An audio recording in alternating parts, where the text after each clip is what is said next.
ओडिशा में ट्रेन हादसे की खबर सबसे पहले पंडित धीरेन्द्र शास्त्री को हो गई थी। उन्हें मालूम था कि देश में बड़ी घटना होने वाली है, सैकड़ों की जान जाने वाली है, फिर भी बाबा चुप रहे और सब कुछ देखते रहे। अगर उन्हें पता ही था तो कम से कम बता देना चाहिए था। अब तक इस सवाल पर बाबा ने क्या कहा वो बताएं। उससे पहले आपको बता दें कि ये घटना बहानगा बाजार रेलवे स्टेशन के पास हुई। स्टेशन से कुछ दूरी तय करने के बाद एक ट्रेन मेन लाइन छोड़कर लूप लाइन में चली गई और हादसा हो गया। जहां हादसा हुआ उस रूट पर कवच प्रणाली एक्टिव नहीं थी, जो एक ही ट्रेन पर दो ट्रेनों के आ जाने की स्थिति में हादसे को रोकती है। शुरुआती जांच कहती है कि सिग्नल मिलने के बाद कोरोमंडल एक्सप्रेस स्टेशन से रवाना हुई। आगे जाकर वह मेन लाइन छोड़कर लूप लाइन में चली गई, जहां दूसरी train Bengaluru Howrah superfast express आ रही थी। इसी वजह से कई लोगों की जान चली गई। रेलवे के जानकारों का कहना है कि इस हादसे के पीछे दो कारण नजर आ रहे हैं। पहला मानवीय भूल और दूसरा तकनीक में खराबी।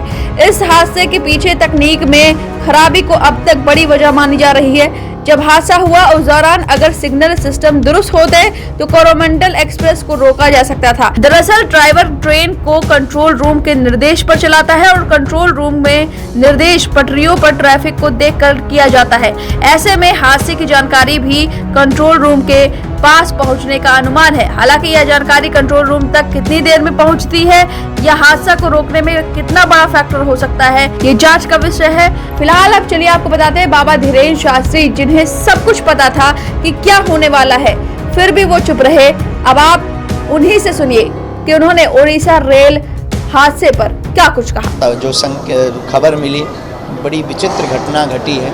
हम भगवान बालाजी के चरणों में प्रार्थना करते कि पहली बात तो राष्ट्र में ऐसा कभी कुछ हो ना, सबका मंगल होवे, और अपने इष्ट हनुमान जी के चरणों में प्रार्थना करते कि दिवंगत आत्माओं को परमात्मा का स्थान प्राप्त मिले और उनके परिवार को इतना डांडस प्राप्त मिले ताकि उनका जो परिवार आपको पहले से अंदेशा होता है ऐसी घटनाओं का? बाबा जी, आपको पहले से ऐसी घटनाओं का अंदेशा होता है जिसको रोका जाए?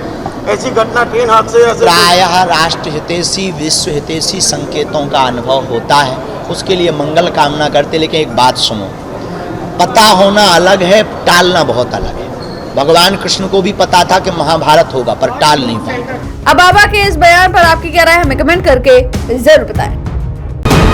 वीके न्यूज, राष्ट्र के नाम।